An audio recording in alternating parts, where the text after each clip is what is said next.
Hello traders and investors, LA here. This is your daily NeoTA wrap. We take a look at these markets from a neoclassical perspective, asking ourselves what happened today. What does it tell us about the coming ones? I do a show 4 times a week, Monday through Thursday, broadcast at or before 10 o'clock Eastern Time. It's archived on YouTube under the channel LA Little. And if you want to subscribe on YouTube, just reach up in the right hand corner, do so. Anytime I push the public content, you'll get a notification. As far as these markets today, what did they do? They did push up again. We had that 2-bar reversal, didn't happen. NASDAQ tried to push down. By the end of the day, it actually was up again. A little spike in the VIX, but outside of that, you were pretty flat on the S&P. Dow Jones lost some territory there. Goldman Sachs earnings bringing it down.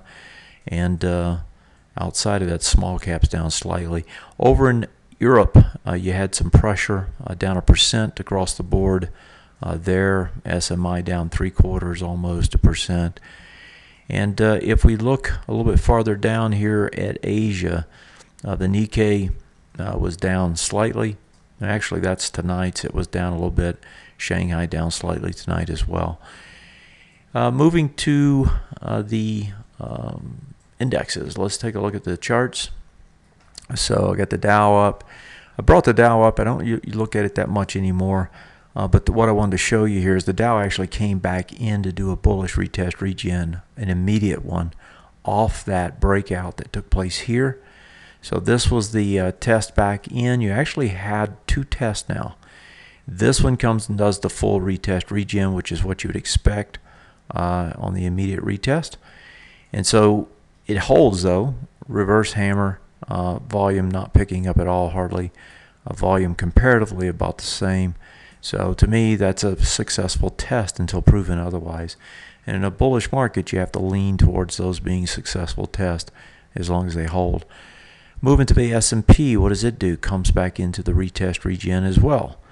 And this one doesn't do the full reversal. And so what I'm wondering is if we're going to get that here, just like we saw in the Dow. In other words, are we going to come back in, whether it's tomorrow or the next day, and do a test down into the bottom of that range. So the S&P also holds on their test. NDX, NASDAQ. Now these are the ones that last night looked as if you were actually going to get the sideways move to down. It tried to go sideways, tried to move down, but by the end of the day, couldn't hold it. Going for the top now, 58.97, 69 is the top. Not that far away on the NDX, and the NASDAQ is actually at that price point, I believe. And let me see, the price point up there is 6341.70 and 6344. So it actually closes over it. So you're going to get a change to bullish on the move up here. And again, anytime a market doesn't do what you expect, which is what we got here, then it's telling you something. And what it's telling you in this case is it's stronger than you think. If we go to the sectors, tonight we actually had some transportation stocks, CSX. We actually had JB Hunt a couple days ago. They were weaker than expected, or actually a day ago. That didn't push the transports down, or at least it did, and by the end of the day they had reversed. Well, tomorrow you've got the rail lines now doing the same thing. So the transportation trucking stocks got hit. That was this bar yesterday. Tonight you got CSX having a hard time, going to put more pressure on the transports tomorrow. So far, earnings to me look pretty mixed. In other words, we sold off on the XLF. I'm going to pull it up first here as we move around. That was the XLF selling off on Friday. That was off of 3 of the company's earnings there. Well, today it was GS selling off, Goldman Sachs, but yet by the end of the day, it also held again. So you got the test to the penny here on Friday. Today you don't quite get back in it. Both of those 2 days you saw volume expand, but by the end of the day the buyers were there waiting and buying again. So even though we're getting earnings that are not favorable, by the end of the day the buyers are still stepping up and buying this market. We'll see if that continues to hold with the transports tomorrow. You also have IBM tonight. that is out and with earnings. And IBM is coming short on their earnings tonight. They were down about 3% after the bell. That should weigh on the XLK tomorrow.